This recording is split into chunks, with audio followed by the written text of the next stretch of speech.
Psalm 80. ఈ యొక్క 80వ కీర్తన నిజముగా ఎంతో అద్భుతమైనటువంటి కీర్తన. ఈ యొక్క కీర్తన మీరు చదువుతూ ఉండగా కొన్ని విషయాలు మీరు చదివిందే మరలా చదివినట్లు గమనించవచ్చు.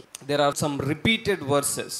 పదే పదే రిపీట్ అయినటువంటి ఆ యొక్క వర్సెస్ ఏంటో మీరు చూసారా, గమనించారా? ఏంటో చెప్పగలరా? చూడండి, వర్స్ 3 3వ వచనాన్ని గనక మనం చూడగలిగితే అక్కడ రాయబడినటువంటి మాట చదవండి. దేవా, చెరలో నుండి మమ్మును రప్పించుము. చాలు. చూడండి, మొట్టమొదటిగా మనం చూడగలిగితే ఈ మాట చెరలో నుండి మమ్మల్ని రప్పించుము. ఈ కీర్తన ఆసాపు రాస్తూ ఉన్నాడు. ఈ కీర్తనలో ప్రాముఖ్యంగా తన ప్రాముఖ్యమైనటువంటి విన్నపం దేవునికి ఏంటి అని అంటే, చెరలో నుండి నువ్వు మమ్మల్ని రప్పించు అనగా దీని నేపథ్యం మనం చూడగలిగితే దేవుని ప్రజలు ఎక్కడున్నారట?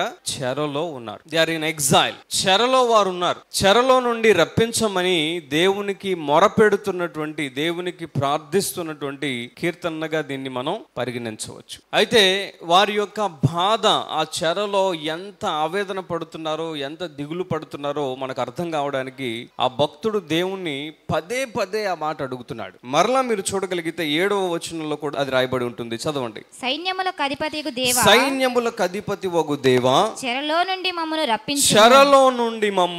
రప్పించుము. మరలా అడుగుతున్నాడు, చెరలో నుండి మమ్ము రప్పించు. అయితే నాట్ ఓన్లీ ట్వైస్, 2 సార్లే కాదు, 3వసారి కూడా ఈ మాట మనం చూడగలం. 19వ వాక్యం కూడా చదవండి. యెహోవా సైన్యములకు అధిపతి వగు దేవా, చెరలో నుండి మమ్ము రప్పించుము. ఎన్నిసార్లు చూశారు? 3 సార్లు, 3 times. ఒకే ఒక కీర్తనలో భక్తుడు దేవునితో ప్రార్థిస్తున్నటువంటి ప్రార్థన ఏంటి అని అంటే, చెరలో నుండి మమ్మును రప్పించుము. దీన్ని బట్టి మనం అర్థం చేసుకోవచ్చు ఏంటి అని అంటే, ఆ చెరలో దేవుని ప్రజలు ఎంత ఇబ్బంది పడుతున్నారో, ఎంతగా వారు నలిగిపోతున్నారో, ఎంతగా వారు కుమిలిపోతున్నారో, శ్రమ పడుతున్నారో మనం అర్థం చేసుకోవడం సులభం. కారణం ఏంటంటే, ఇన్నిసార్లు దేవునిని వారు మొరపెడుతూ ఉన్నటువంటి పరిస్థితి. చూడండి, ఎప్పుడు మనం దేవుని దగ్గర పదే పదే అడుగుతాం, అది మనం భరించలేనప్పుడు, దాని నుండి మనం బయటికి రాలేనప్పుడు, అది పెద్ద సమస్యగా మన ముందు ఉన్నప్పుడు, దాని కొరకు మనం దేవుడు ప్రార్థన ఆలకించేంత వరకు దాని కొరకు మనం ప్రార్థన చేస్తూనే ఉంటాం. We keep praying. కారణం ఏంటి అని అంటే, ఆ సమస్య అంత పెద్దది గనుక. నీ జీవితంలో చిన్నదాని కోసం దేవుణ్ణి పదే అడగాలని నీకు అనిపించదు. నీ జీవితంలో ఏదైతే పెద్ద సమస్య ఉందో, ఆ సమస్యను బట్టి నీవు అనేక మార్లు దేవుని మనం అడుగుతూ ఉంటాం.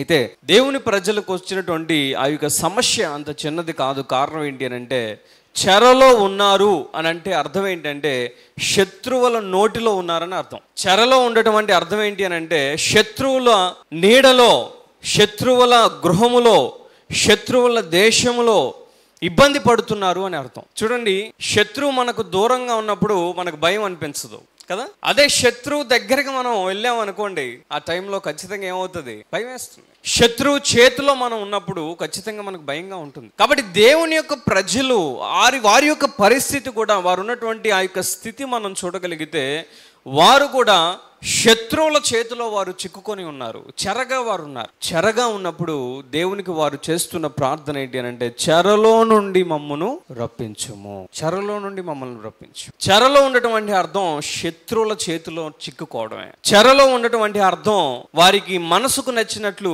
చేయడానికి అవకాశం లేకపోవడమే. చూడండి, శత్రువుల చేతిలో చిక్కుబడినప్పుడు మన ఇష్టం వచ్చింది మనం చేయడానికి ఉంటుందా? లేదు. Cannot do anything. మనం ఏది చేయలేం. ఆ శత్రువులు ఏది చెప్తే, వారు ఏది చెప్తే మనం అది చేయవలసిందే.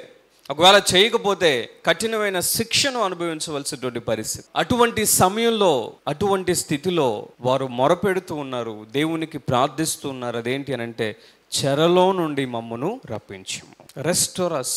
మనం చూడగలిగితే బైబిల్ గ్రంథంలో కూడా పౌలు, శీల ఇద్దరు కూడా, వారు కూడా చెరసాలలో వేయబడ్డారు. చెరసాలలో వేయబడినప్పుడు వారు కూడా ఇదే ప్రయత్నం చేశారు. ఏంటి అని అంటే, దేవునికి మొరబెట్టారు. ఆ చెరసాలలో దేవునికి మొరపెట్టడం ప్రారంభించారు, దేవుని స్తుతించడం ప్రారంభించారు. అయితే ఆ పునాదులు కూడా, వారు ఉన్నటువంటి చెరసాల యొక్క పునాదులు కూడా కదిలించబడి, వారి సంఖ్యలు కూడా ఊడిపోయి దేవుడు బయటకు విడిపించినటువంటి ఆ యొక్క సాక్ష్యమును మనం చూడగలం క్రొత్త నిబంధన గ్రంథంలో.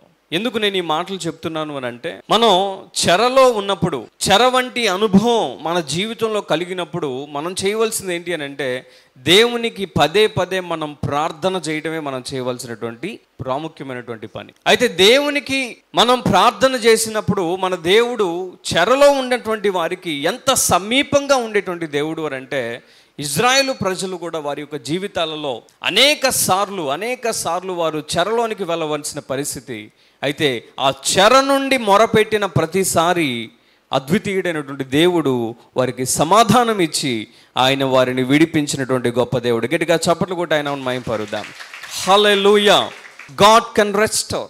దేవుడు ఖచ్చితంగా పునరుద్ధరించడానికి ఆయన సిద్ధముగా ఉండేటువంటి దేవుడు, ఆయన విడిపించడానికి సిద్ధంగా ఉండేటువంటి దేవుడు. మీరు ఎటువంటి పరిస్థితిలో ఉన్నారో నాకు తెలియదు, కానీ ఈ యొక్క కీర్తన ద్వారా ప్రభువు నీతో చెప్తున్నటువంటి మాట ఒకటే, నువ్వు చెర వంటి అనుభవం ఒకవేళ నీ జీవితంలో ఈ యొక్క సమయంలో గడుపుతూ ఉంటే దేవునికి మొరపెట్టి చూడు, ఖచ్చితంగా నీ యొక్క పరిస్థితిలో మార్పు చూస్తావు. నీ స్థితిలో దేవుడు ఆశ్చర్యాన్ని జరిగిస్తాడు.